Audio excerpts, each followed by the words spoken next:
Bom dia. Iremos apresentar o nosso trabalho de diplomação. Os autores são Lucas Gomes da Silva e eu, Lucas Carvalho Almeida.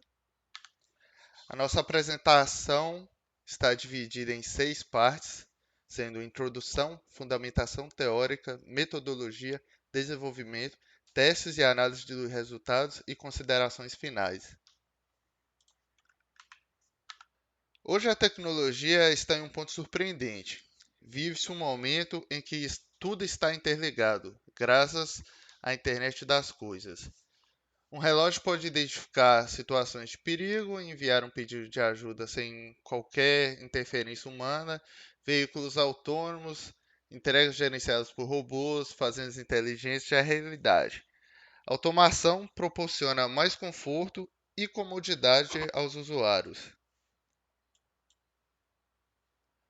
Uma prática já aplicada e difundida nas grandes indústrias se torna cada vez mais parte do cotidiano das pessoas. Não se trata apenas de conforto.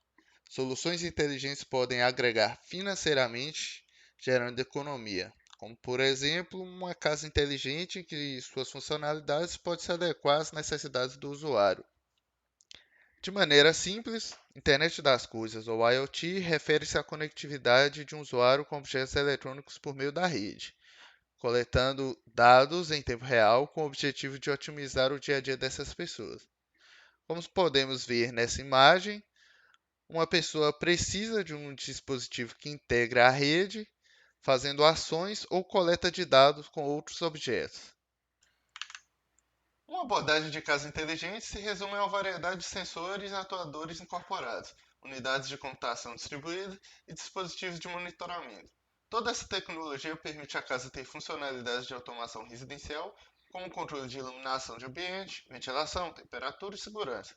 Uma casa inteligente deve ser capaz de compreender contextos ambientais e padrões de comportamento dos usuários e adaptar-se para garantir uma melhor experiência para o usuário, visando otimizar a qualidade de vida e garantir um maior conforto aos habitantes. A justificativa do nosso trabalho se resume em 2 pontos. O primeiro é o conforto e a segurança, devido à crescente do trabalho em casa. O segundo é a proximidade com o smartphone, em que o usuário tem uma interatividade fácil e cotidiana com o aparelho celular. Objetivos gerais. O objetivo desse trabalho é modelar e desenvolver um protótipo de casa inteligente com foco em centralização de sistemas em dispositivos móveis, possibilitando o controle de aparelhos eletrônicos e monitoramento de situações de risco em setores específicos da residência, utilizando o microcomputador Raspberry Pi 3 modelo B, a linguagem Python e suas bibliotecas, além de diversos sensores e atuadores distribuídos pela casa. Objetivos específicos: desenvolver um protótipo que simule uma integração de dispositivos eletrônicos contidos em uma casa, elaborar um sistema que integra a comunicação do hardware e do software na nuvem, produzir um método de comunicação entre o aplicativo e os aparelhos eletrônicos para o controle dos ambientes de uma casa. Eu vou falar agora sobre a fundamentação teórica. Desenvolvimento mobile da nossa aplicação que vai realizar o controle foi utilizado o React Native, que é uma biblioteca JavaScript criada pelo Facebook. Ela é utilizada para desenvolver aplicativos híbridos de forma nativa, ou seja, a gente possui uma base de código apenas. Eh, Internamente, o que acontece é que o React Native instala uma bridge, uma ponte no celular que interpreta o JavaScript. Dessa forma, a nossa descrição das interfaces é repassada para o sistema operacional correto, seja o Android ou o iOS. O armazenamento em nuvem é um modelo de computação em nuvem que armazena dados na internet através de um provedor de computação na nuvem. Ele que fica responsável por gerenciar o armazenamento físico dos dados, e isso é distribuído como serviço. A gente utilizou o Cloudflare Store, que é o banco de dados na nuvem, orientado a documentos, não relacional da Google. Ele possui uma latência muito baixa, ele foi projetado para trabalhar com operações e em tempo real, então isso traz para a gente flexibilidade muito grande. Já nas APIs foi utilizado o Node.js. Com o Node a gente consegue executar JavaScript ao lado do servidor. Assim a gente não precisa de um navegador para executar os scripts.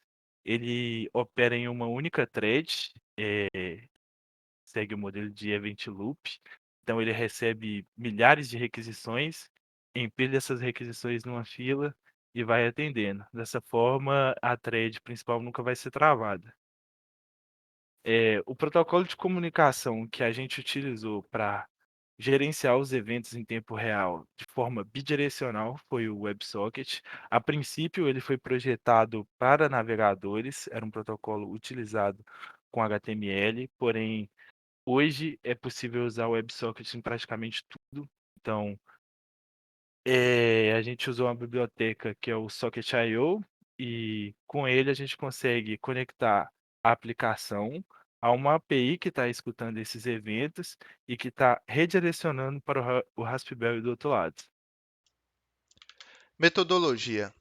As etapas metodológicas para o desenvolvimento desse trabalho foram a definição do tema, objetivos, revisão bibliográfica, em seguida, arquitetura de automação residencial e definição do hardware e do software.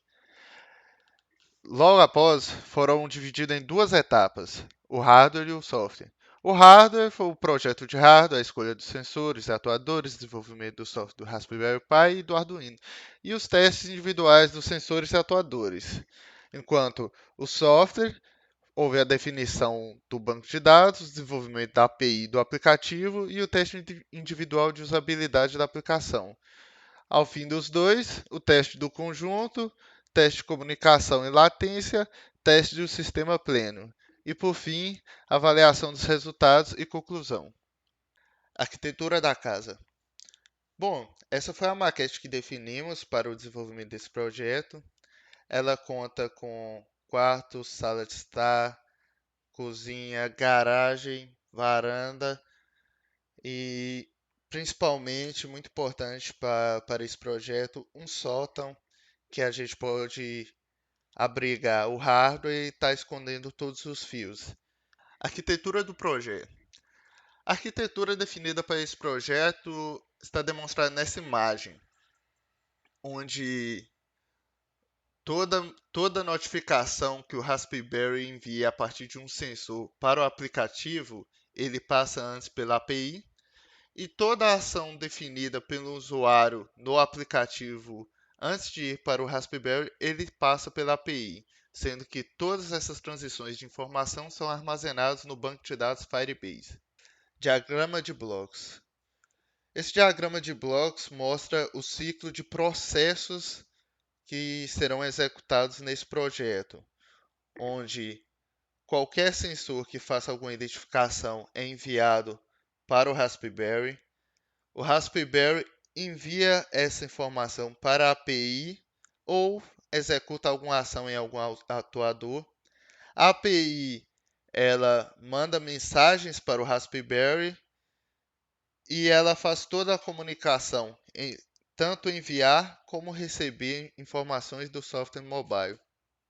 Diagrama de caso de uso. Nós definimos que toda a comunicação entre o Raspberry, a API e a aplicação são ações. Receber uma notificação de segurança, configurar uma automação, abrir ou fechar uma porta, tudo isso é uma ação.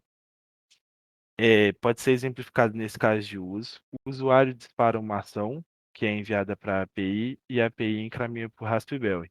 Esse fluxo é bidirecional, porque o Raspberry responde se foi executado ou não com sucesso, e todas as outras operações podem ser entendidas da mesma forma que um simples acender de lâmpadas.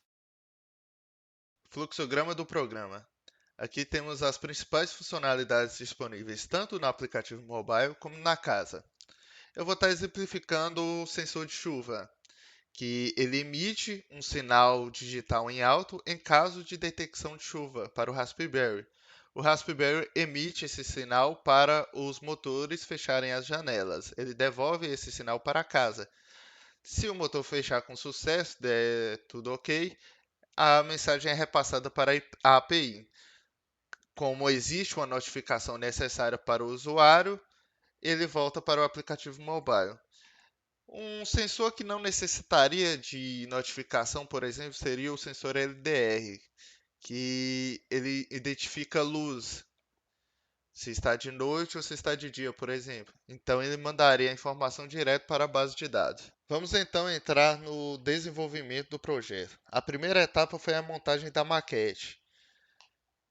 Essa imagem mostra o primeiro andar da maquete montado, em que utilizamos cola para estar fazendo a fixação de todas as paredes. Essa imagem mostra o segundo andar da maquete já montado, faltando apenas inserir o telhado e a alocação dos fios. Como vocês podem ver na imagem, no topo há alguns furos. E esses furos são onde fizemos para estar fazendo o cabeamento da maquete e também foi feito na base do segundo andar para estar passando os LEDs. O Raspberry foi selecionado devido à grande demanda de inputs e outputs requisitados pelo projeto, além de oferecer suporte à linguagem Python, possui conexão Wi-Fi embutido e um hardware capaz de suprir as necessidades de software a serem desenvolvidos. Porém, o Raspberry tem uma pequena disponibilidade de pinos PWM, sendo que esse projeto requisitava 4 e ele tem apenas 3. Então, para tal problema, utilizamos um Arduino. O Raspberry Pi também oferece suporte ao Arduino IDE, portanto foi fácil fazer a codificação e conectado na própria USB do Raspberry, foi possível fazer a comunicação e envio de controle dos motores para o Arduino. Foi também adquirido um módulo GPIO 40p. Este tem como função fazer a organização dos cabos, além de oferecer os códigos de PIO na PCB, coisa que o Raspberry Pi não faz. O sensor de presença foi alocado na entrada principal da casa, simulando assim um sistema de alarme, onde será habilitado e desabilitado via software pelo usuário. O sensor de luminosidade foi alocado no ambiente externo da casa e o sensor de chuva na região do telhado. Os sensores de gás e temperatura foram dispostos na região externa da casa somente para facilitar na etapa de testes. Já os motores, eles foram alocados próximo à região da porta, janela e portão. Porém, foi necessário fazer uma adaptação dos mesmos para estar efetuando a ação de abrir e fechar. Foi utilizado um webcam via USB no Raspberry para monitoramento da casa. Utilizando a biblioteca OpenCV, foi possível capturar os frames da câmera e emitir para a API usando codificação Base64. Eu vou falar agora sobre o desenvolvimento do software. Inicialmente foi configurado um projeto no Firebase. Nele foi criado as instâncias do banco Cloud Firestore, que será acessado pela API principal. Nele, você salva todas as informações referentes a usuários, sensores disponíveis, cômodos, logs armazenados de erro, entre outros. No projeto do Firebase também foi configurada uma instância do Firebase Cloud Message, FCM, que é uma plataforma de envio de mensagens. Por ela que a gente vai fazer o envio das notificações.